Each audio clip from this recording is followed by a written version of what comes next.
Okay, I'm going to give it over to Andrew. Thanks again to the panelists, and back to Andrew. Hello, Cass. Cass Sunstein is one of the most influential legal thinkers of the modern era, a Harvard professor whose work has reshaped how governments understand regulation, behavioral economics, and decision-making. As co-author of Nudge, he helped pioneer the concept of choice architecture, demonstrating how subtle design choices can meaningfully influence human behavior at scale. He served as administrator of the White House Office of Information and Regulatory Affairs, where he oversaw federal regulation with an emphasis on evidence, cost-benefit analysis, and human welfare. Sunstein's scholarship spans constitutional law, administrative law, and behavioral science, making him a central figure in bridging academic theory with real-world policy. And in addition to that, he's a wonderful person, witty and humble. Cass, the floor is yours. Thank you so much. It's a complete honor. You're applauding. Thank you so much. It's a complete honor to get to talk to you. I'm in awe of what you're doing. You have, in many ways, the future of humanity, or at least important features of human experience, on your shoulders, and I really thank you as a citizen for what you're doing. Our topic is manipulation, and if you don't like this talk, I'm going to be extremely sad. And if I'm really sad, that's going to have implications for my children, who are teenagers. And if my children are sad, then my dogs are going to be sad. That was manipulative. I was kind of exemplifying the thesis. Next slide. Okay, so here's Oscar Wilde with a little picture courtesy of AI with a biblical resonance. I can resist anything except temptation. Next slide. And this is Bob Dylan, our Nobel Prize winner, who says, "I can see the turning of the key. I've been deceived by the clown inside of me. I thought he was righteous, but he's vain. Oh, something's telling me I wear the ball and chain." That's something about the human mind and the clown inside who seems righteous but is vain. That will turn out to be relevant. Next slide. I have 3 topics for you. So this is a tiny book. We're going to try to identify what manipulation is, explore what's wrong with it, and then say a few words about what to do about it, noting that with the rise of large language models as well as algorithms, the capacity to manipulate people is greater than it has ever been in human history, and that creates opportunities and also evident dangers. Next slide. Okay, here's a little preface. Every book needs a preface. Next slide. That's an old ad that seems manipulative. That dentist looks very credible, does he not? And he has medical degree behind his recommending of viceroys. Next slide. That's also manipulative. Seeing that, I certainly would want to smoke and would like people who smoke. Next slide. And this is Don Draper, of course, who was really good at manipulating everyone, including people he loved. Next slide. You know from Cambridge Analytica a capacity to get a hold of data which allows an algorithm to have information about people's weaknesses and to go right at them in order to get them to buy things. And we know that pre-check boxes can be super effective as a way of, let's just say, steering people into economic behavior. So pre-check boxes are arguably a form of manipulation, and Cambridge Analytica was trying to identify people's, not just their tastes, but also their vulnerability in order to get them to do things. Next slide. Okay, so here's part 1. What is manipulation? And that turns out to be really challenging. Next slide. Here's some philosophical accounts. A kind of influence that bypasses or subverts people's rational capacities. That's what the smoking things did, and that's what I tried to do in my reference true to my two vulnerable children and two Labrador retrievers who are counting on you all and your reaction to these remarks. So manipulation subverts and insults people's decision-making in a way that treats them as tools and fools. I think that's very evocative. An intentional act that successfully influences people to believe or behavior by causing changes in mental processes other than those involved in understanding. That's a mouthful. Let's keep the idea of tools and fools front and center, because that captures what all three of these quotations are about. Next slide. There's system one, which you may know from Daniel Kahneman, which emphasizes people's quick, fast thinking, that people might rapidly think, I need to buy that product immediately. And then there's system two, that is more deliberative and slower, and it will pause and ponder and think, yes, I really do need to buy that product, or maybe not. System one might think, definitely not. System two might think, yes, on reflection, I kind of need a new washing machine. And that is an autobiographical statement. I do need a new washing machine. System two is deliberative and slow, and system one is rapid and fast. That maps on to Bob Dylan's quotation about the clown inside, remember, who is not righteous but vain. My son said not long ago that he needed to go to toy stores kind of all the time. And I told him that his system one needs to go to toy stores, but his system two knows he has enough toys. That worked for about 2 weeks until he said to me, Daddy, do I even have a system two? I wasn't quick enough to notice that only system two could ask that question. So that my daughter, when she was 10 years old, was listening to, I don't know, radio, and just announced at the dinner table, system one is crazy. And I didn't know she even knew this stuff, but she learned from the radio the difference between system one and system two. System one isn't quite crazy, but it can be crazy. It's the intuitive rapid system that often says, I need to buy or I need not to buy. Next slide. Okay, so here's my preferred account of manipulation. A form of action intended to affect thought or action, or both, not involving lies and deception, that's something different, that doesn't respect its victim's capacity for reflective and deliberative choice. So the basic idea is very simple. If you are not respecting people's capacity for reflective and deliberative choice, you're manipulating them. An advertisement that's very emotionally evocative can very much respect people's capacity for reflective and deliberative choice. You might have a product in front of people's face and get them, very eager to get it because it's really good. It might be, a washing machine. I have washing machines on my mind, or it might be medicine that will really help them, or it might be a product that will have beneficial safety consequences. It can be emotionally evocative and still respectful of deliberative choice, but it might not be. That's what manipulation is, I say. There are other definitions that fill the bill that overlap. Next slide. Okay, so educative nudges like labels and warnings and reminders, they're not manipulative. If you have a label on a product that tells you certain characteristics that are fantastic or concerning, if you have an advertisement that has a reminder that this is really important for you, or if there's something that is getting people scared because they kind of should be, or getting people feel comforted and having a fantastic opportunity, nothing needs to be manipulative about that. Some things clearly are manipulative, like hidden terms and drip pricing and automatic enrollment.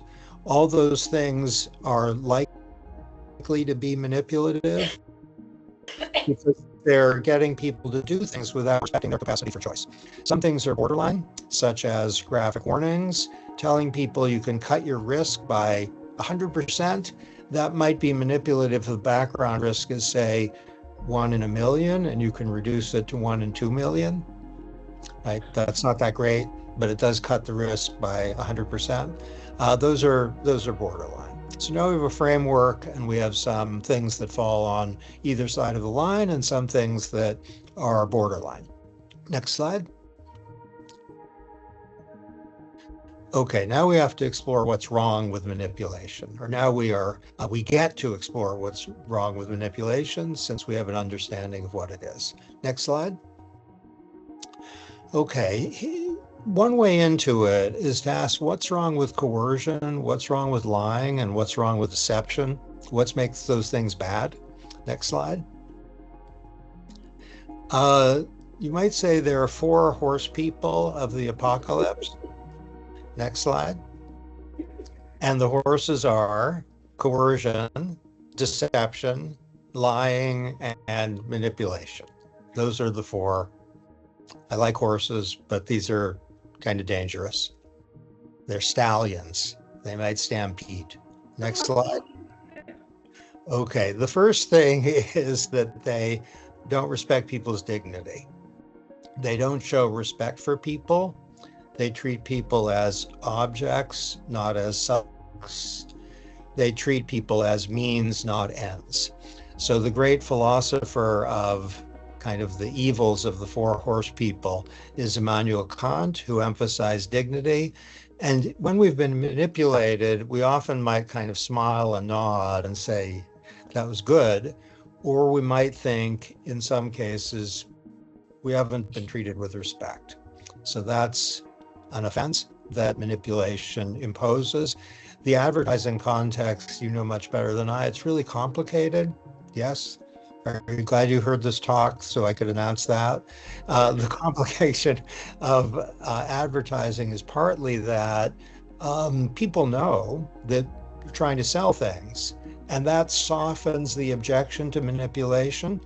So that if you're trying to sell things and there's something that's a little, let's say, clever, people say, okay, I know what this is, and it's okay. Nonetheless, there are forms of advertising and forms of economic behavior that fail to respect people's dignity. Next slide. Okay, the 4 horse people don't treat people with RESPECT. If you are deceiving people, people think I was treated as a tool or a fool. If you are lied to, you might think I was treated as an object, not a subject, and manipulation is the same. Next slide. Okay, John Stuart Mill, thank you for indulging the philosophy here, said what's wrong with coercion is that, next slide, is that it bypasses people's ability to make choices for themselves. And if someone's deciding what to buy, whether to buy this coffee, say, or this pen, the chooser knows better than anyone else. And you ought to respect the chooser's ability to decide what's best for him or her, given his or her knowledge of his or her situation. So the basic claim is not about dignity. It's about people know what's best in general for their lives, given how much money they have and what they need. Next slide. And if you look at coercion, deception, lying, and manipulation, they share the feature of bypassing the chooser in favor of someone else who's lying or deceiving or forcing or manipulating, and on the account that doesn't involve dignity. The problem is that you're getting people to do something which isn't in their interest, so their lives are worse. And manipulation threatens to make people's lives worse because it doesn't put a spotlight on what people think is best for them, given what they know and what their situation. I am thinking about washing machines here, and okay, slide. Okay, here's our last part. What are we going to do about manipulation? And I'm aware you all are the experts, so consider this as tentative. Next slide. Okay, the right to privacy was created about 100 years ago, and it's like an umbrella. We need, I suggest, a right not to be manipulated that has the same feature. Next slide. Manipulation as such has two problems. It's really vague. I've tried to specify it, and it's really broad. If we tried to excise manipulation from life, we wouldn't have a lot of fun. It's part of life, yes? And if people take too strong a stand against manipulation, they probably don't have a sense of humor. Does that make sense? Yes? If you encountered someone who said, manipulation, I don't want that in the world anymore, you think, come on, get a grip. Still, we should focus on particular examples of manipulation that are egregious. Next slide. And here are our beacons, our guideposts: an absence of consent and a presence of harm. Those are the practices of manipulation that need, attention by all of us who are concerned with reducing the manipulation of other members of the human species. If we don't have consent and we do have harm, then we have a siren in the background. If we have no harm and no consent, maybe a very quiet siren. If we have consent and no harm, then green lights everywhere. Next slide. Okay, so if people aren't given clarity that they're committing themselves to certain terms, if through a commercial engagement, people are billed in accordance with terms to which they didn't consent, or there's an interaction in which people are getting bound, but they didn't know they were getting bound, then we have something that's like theft. And that's a big problem. Next slide. Drip pricing, where people don't know what the cost of the thing is, that's also a form of theft. It's manipulative and it's taking something from people. You see the drip in the AI generated slide? Good drip. Next slide. Okay, so here's just an example that the Department of Transportation required air carriers and travel agents to incorporate all ticket taxes in their fares. You've seen that, yes? And suggests that this has really been very good for consumers. They know what they're buying, and the airlines compete. Next slide. There was another rule that required check baggage, carry-on baggage, changes and cancellations, everything's up front. And the FCC required service providers to have something like broadband nutrition labels so people know what the cost of the product is. Next slide. Okay, nagging, not so bad. Easy for me to say, I guess, because I had a Jewish mother, but nagging, not so bad. Scarcity is by saying there aren't many left. If that's truthful, that's not manipulative and it's fine. Social proof, saying, all these people have loved this product, that's fine. So some people are very concerned about nagging and about scarcity and about social proof. If these are truthful things, I say green light, it's fine. Next slide. Okay, now we have the book's epilogue. Deception, coercion, and manipulation are sibling concepts. They are all enemies of dignity or autonomy. Coercion is the most brutal. Manipulation is the most insidious. Next slide. So we know a statement or action is manipulative if it doesn't respect people's capacity for reflective and deliberative choice. Some forms are mild and fine. Some are not so mild and not so fine, as when people are being convinced to buy things and they don't know what it is they're buying. Next slide. Manipulation reduces freedom. It's a form of theft. We should develop norms that should stand against it, and in the worst cases, law too. Next slide. Gratitude, however, is not manipulative. Thanks, you. Thank you, Cass. That was a lot of learning, and we're going to put it to work in our work. That's a great honor. We'll be speaking. Thank you. Great. Thanks to you all. Thank you. Bye-bye.